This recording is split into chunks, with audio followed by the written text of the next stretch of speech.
اطیعوا اللہ واطیعوا الرسول، کتاب اللہ ان کا منشور، دین نبی ان کا دستور، اطیعوا اللہ واطیعوا الرسول۔ کہ حقوق اللہ میں اگر کچھ کمی ہو جائے، کوئی کوتاہی ہو جائے، کوئی سستی ہو جائے، کوئی غفلت ہو جائے، تو اللہ تبارک و تعالیٰ کو اختیار ہے، چاہے تو اپنے بندے کو اس پر سزا دے یا چاہے تو اپنے بندے کو اس پر معاف کر دے، نظر انداز کر دے۔ حقوق اللہ کا تعلق اللہ کی ذات سے ہے، اگر اس میں کچھ کمی و بیشی ہوتی ہے تو اللہ کو اختیار ہے، وہ چاہے تو اپنے بندے کو اس پر عذاب دے یا چاہے تو وہ اس کو معاف کر دے۔ لیکن حقوق العباد کا تعلق بندوں سے ہے، اور یہ بڑا عجیب معاملہ ہے۔ خود نبی اکرم صلی اللہ علیہ وسلم نے اس کی وضاحت فرما دی ہے کہ اگر آپ کا حقوق العباد میں کچھ لغزش ہوتی ہے، کمی ہوتی ہے، آپ کی کوتاہی ہوتی ہے، آپ سے کمی ہوتی ہے آپ سے، تو اللہ تبارک و تعالیٰ بھی اس وقت تک آپ کو معاف نہیں کرے گا جب تک کہ جس کے تعلق سے آپ نے کمی کی ہے، کوتاہی کی ہے، جب تک وہ بندہ آپ کو معاف نہ کر دے اللہ تبارک و تعالیٰ بھی معاف نہیں کرے گا۔ آج میں حقوق العباد کے تعلق سے کچھ باتیں آپ کے سامنے رکھنا چاہتا ہوں۔ چاہے کتنے بڑے تہجد گزار بنے رہیے، فجر کی نماز آپ کی جماعت کے ساتھ بھلے ہی نہ چھوٹتی ہو، تکبیر تحریمہ ہی آپ کی کیوں نہ آپ کو برابر ملتی ہو اور اس میں پہلی صف میں آپ شامل رہتے ہو، کبھی فوت نہ ہوتی ہو، لیکن یاد رکھیے گا اگر حقوق العباد میں ہماری کمی ہو رہی ہے اور ہم حقوق العباد کے معاملے میں سست ہیں تو ہماری عبادتوں کا کوئی فائدہ نہیں ہے۔ ابھی واقعات اور دلائل آپ کے سامنے بعد میں آئیں گی۔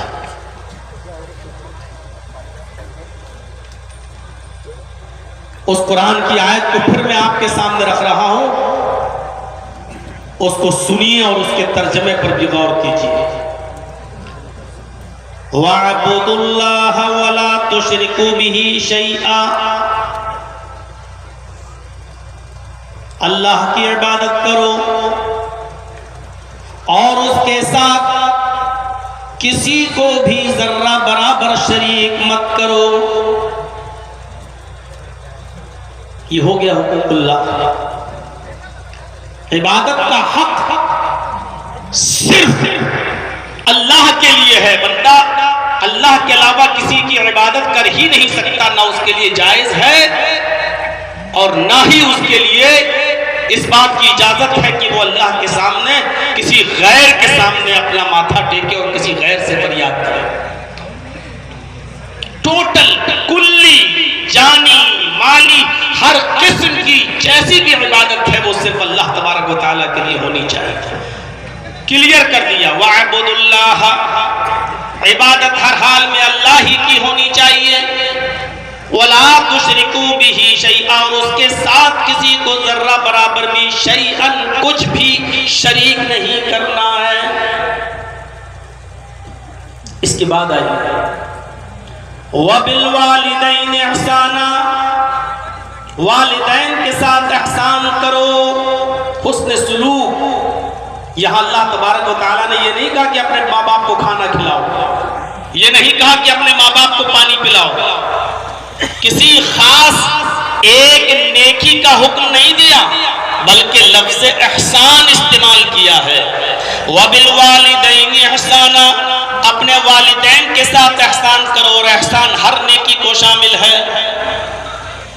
آپ کے باپ چلنے پھرنے سے عاجز ہیں، اڑ نہیں پا رہے ہیں، چل نہیں پا رہے ہیں، خواہش ظاہر کرتے ہیں کہ بیٹا مجھے ذرا گھر کے باہر ٹھنڈی ہوا میں بٹھا دو، میں تھوڑا سا گھر کے باہر بیٹھنا چاہتا ہوں، میں تھوڑا سا گھر کے باہر کھلی فضا میں بیٹھنا چاہتا ہوں۔ اب بیٹے کی ذمہ داری یہ ہوتی ہے کہ وہ اپنے باپ کو اٹھائے، اس کو گود لے، اپنی پیٹھ پر لا دے اور ان کی خواہش کو پورا کر کے باہر کرسی لگا کر ان کو بٹھا دے۔ باپ بیمار ہے، اچھا سے اچھا اور بہتر سے بہتر ان کا علاج کرائے، بھوکے ہیں تو ان کو کھانا کھلائے۔ غرض یہ کہ نیکیوں کی جتنی بھی کیٹاگریز کوالٹیز ہو سکتی ہیں اور نیکیوں میں جو جو چیزیں شامل ہیں وہ ساری کی ساری احسان کے اندر شامل ہیں۔ وَبِالْوَالِدَيْنِ احسانا، اور اپنے والدین کے ساتھ احسان کرو۔ اور یہی احسان کے بعد واو عاطفہ کے ذریعے اور بھی چیزیں پیش کی جا رہی ہیں۔ وَبِذِي الْقُرْبَى وَالْيَتَامَى وَالْمَسَاكِينِ وَالْجَارِ ذِي الْقُرْبَى وَالْجَارِ الْجُنُبِ وَالصَّاحِبِ بِالْجَنبِ وَابْنِ السَّبِيلِ وَمَا مَلَكَتْ أَيْمَانُكُمْ۔ اپنے قرابت داروں کے ساتھ احسان کرو۔ وَبِذِي الْقُرْبَى، اپنے قرابت داروں کے ساتھ احسان کرو۔ وَالْيَتَامَى، یتیموں کے ساتھ احسان کرو۔ والمساکین، اور مسکینوں کے ساتھ بھی احسان کرو۔ والجار ذی القربى، اور اپنے قرابت دار ہمسایہ کے ساتھ بھی احسان کرو۔ والجار الجنب، اجنبی ہمسایہ کے ساتھ بھی احسان کرو۔ والصاحب بالجنب، اپنی پہلو کے ساتھی کے ساتھ بھی احسان کرو۔ وابن السبیل، مسافر کے ساتھ بھی اچھا سلوک کرو۔ حسن سلوک اس کے ساتھ بھی ہونا چاہیے۔ وما ملکت ایمانکم، اور جن کے تم مالک ہو یعنی اپنے غلاموں اور ماتحتوں کے ساتھ بھی تم احسان کرو۔ والجار ذی القربى، ہمسایہ قرابت دار۔ والجار الجنب، اجنبی ہمسایہ۔ بعض مفسرین نے لکھا ہے ان پڑوسیوں کے ساتھ بھی احسان کرو جن سے تم آشنا ہو، جن کو تم جانتے ہو، جن سے تمہارے اچھے اثر و رسوخ ہیں اور جن سے تم ہر وقت اٹھتے بیٹھتے ہو، جن کے ساتھ جن کو تم پہچانتے ہو ان کے ساتھ بھی اچھا سلوک کرو۔ اور اجنبی لوگوں کے ساتھ بھی اچھا سلوک کرو جن کو تم نہیں جانتے ہو لیکن وہ تمہارے پڑوس میں ہیں، اجنبی ہیں، جن سے تم آشنا نہیں ہو لیکن ان کے ساتھ بھی تم اچھا سلوک کرو۔ بعض ہمارے مفسرین نے اس کی تشریح میں یہ بھی لکھا ہے کہ قرابت دار چاہے مسلمان، پڑوسی آپ کا چاہے مسلمان ہو تب بھی اس کے ساتھ اچھا سلوک کرو، اور اگر آپ کا پڑوسی غیر مسلم ہے تب بھی اس کے ساتھ اچھا سلوک کرو۔ والجار ذی القربى والجار الجنب کی یہ بھی تشریح کی گئی ہے، یہ بھی ایک معنی بیان کیا گیا ہے۔ والصاحب بالجنب، پہلو کے ساتھی کا مطلب یہ ہے کہ آپ اس سے واقف نہیں، آپ جانتے نہیں، آپ سفر کر رہے ہیں، ٹرین میں بیٹھے ہوئے ہیں، اچانک اس نے آپ کا نام پوچھا، آپ نے اس کا نام پوچھا، اس نے آپ کا بزنس پوچھا، آپ نے اس کا بزنس پوچھا۔ اب وہ اچانک آپ کا آشنا ہوا ہے، یہ ابھی منٹ 2 منٹ 5 منٹ 10 منٹ آدھا گھنٹہ 1 گھنٹہ پہلے آپ سے اس کی آشنائی ہوئی ہے، یہ ہے والصاحب بالجنب، جس کے ساتھ ابھی ابھی آشنائی ہوئی ہے، جس کے ساتھ ابھی ابھی آپ کی دوستی ہوئی ہے، اس کے ساتھ بھی اچھا سلوک کرو۔ آپ کوئی بزنس کرتے ہیں، کاروبار کرتے ہیں، آپ جانتے نہیں، ابھی ابھی اس کے ساتھ آپ کا تعارف ہوا ہے، ابھی ابھی ایک دوسرے کا انٹروڈکشن ایک دوسرے کے ساتھ ہوا ہے، یہ ابھی ابھی آپ کا دوست بنا ہے، آپ اس کے ساتھ بھی اچھا سلوک کرو۔ یہ ہے والصاحب بالجنب کا معنی۔ وابن السبیل، اور مسافروں کے ساتھ بھی اچھا سلوک کرو۔ وما ملکت ایمانکم، اور اپنے ماتحتوں کا اپنے غلاموں کے ساتھ بھی اچھا سلوک کرو۔ یہ قرآن نے بیان کیا ہے۔ قرآن نے اتنے لوگوں کی تشریح کرنا وہ بھی آج کے اس خطاب کے اندر شاید ہمارے لیے ممکن نہ ہو سکے، اس لیے پہلے تو ہم اس چیز کو اٹھاتے ہیں کہ حقوق العباد کیا ہے۔ ان چیزوں کا نمبر عنوان بعد میں آئے گا. حقوق العباد کیا ہے, اس کی حیثیت کیا ہے,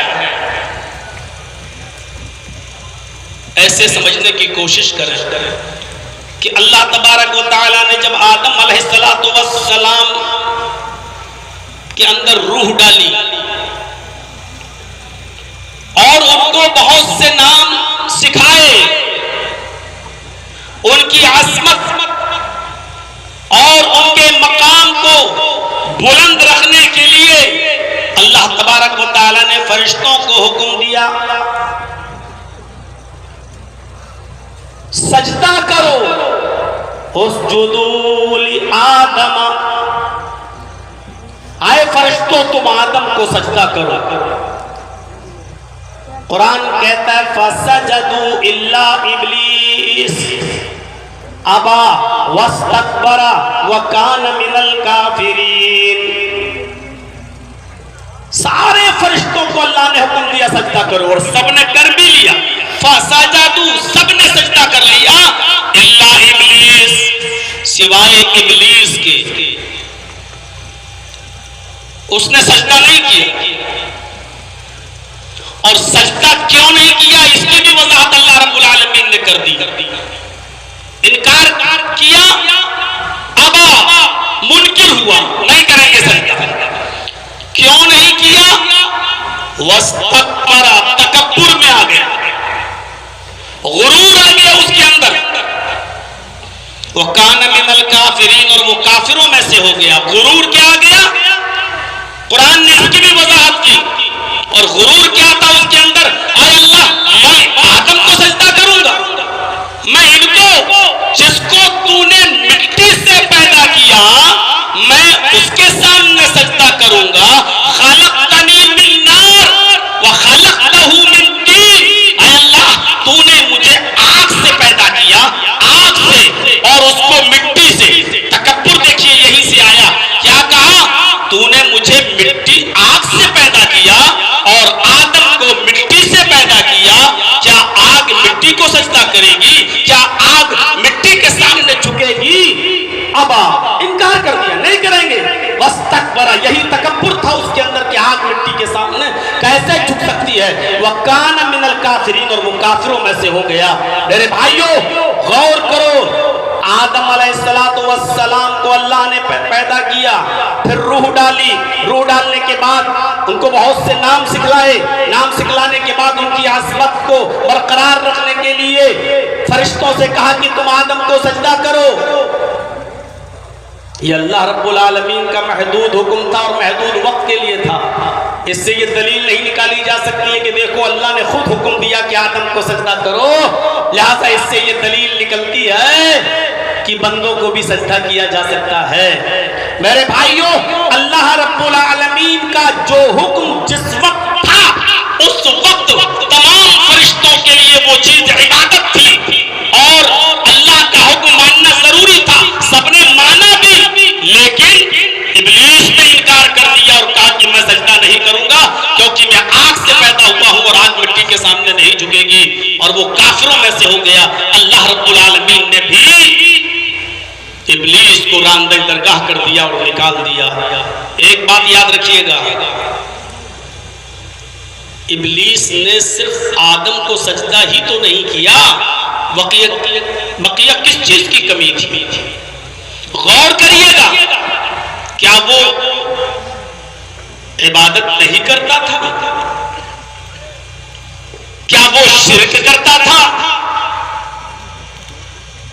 کیا وہ اللہ کی ذات اور صفات میں کسی کو شریک کرتا تھا؟ نہیں کرتا تھا. ابلیس کو یہ بھی انکار نہیں تھا, وہ اللہ کو سجدہ بھی کرتا تھا اور اللہ کے سامنے سجدہ کرنے کا انکاری بھی نہیں تھا. اور عبادتیں تو اتنی کرتا تھا کہ تفسیر ابن کثیر اٹھا کر دیکھیں, 4 انگلی کے برابر بھی الا موضع 4 اصابع, 4 انگلی کے برابر بھی کوئی جگہ ایسی خالی نہیں جہاں شیطان نے سر نہ رکھا ہو سجدے میں, جہاں اس نے سر نہ جھکایا ہو اللہ کے سامنے سجدہ کرتے ہوئے. ہم اور آپ کیا عبادت کریں گے اللہ رب العالمین کی؟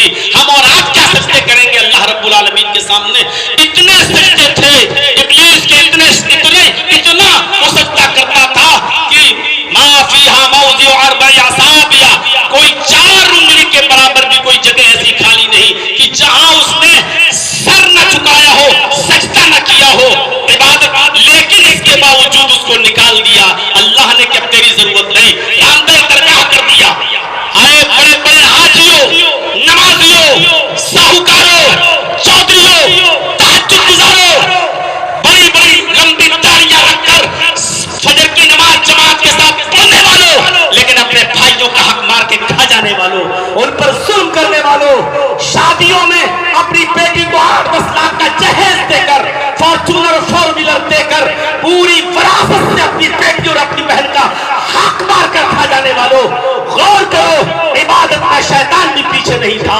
اس نے اتنے سجدے کیے اس زمین کے اوپر کہ اس کے سجدوں کا احاطہ نہیں کر سکتے ہو۔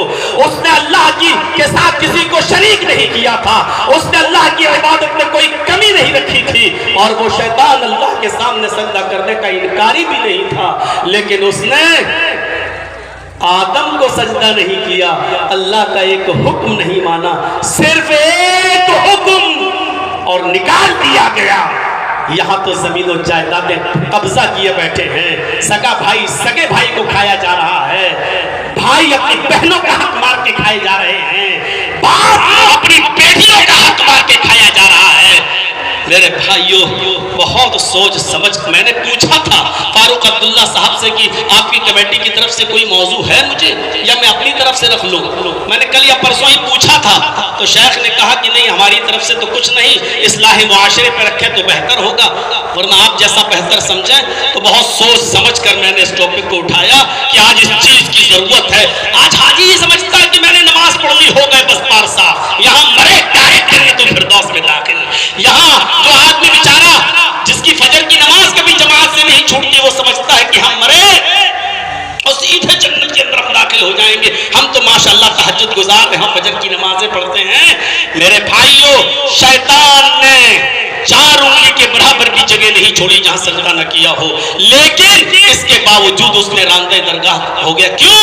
کیونکہ جب اللہ نے حق دے دیا آدم کو سجدہ کرو، اب یہ حقوق العباد میں شامل ہے، تم آدم کو سجدہ کرو تو آدم کا حق ادا ہوگا، اور نہیں وہ حقوق اللہ میں کمی نہیں کرتا تھا، حقوق العباد میں کمی کی راندے درگاہ کر دیا گیا۔ وہ اللہ کے سامنے سجدے میں کمی نہیں کرتا تھا، لیکن اس نے آدم کا حق ادا نہیں کیا، نکال دیا گیا۔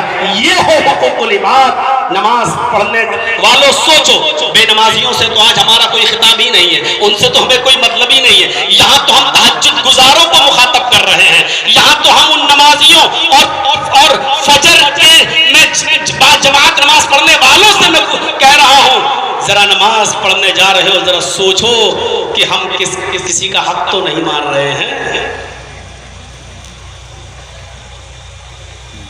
سوچئے گا۔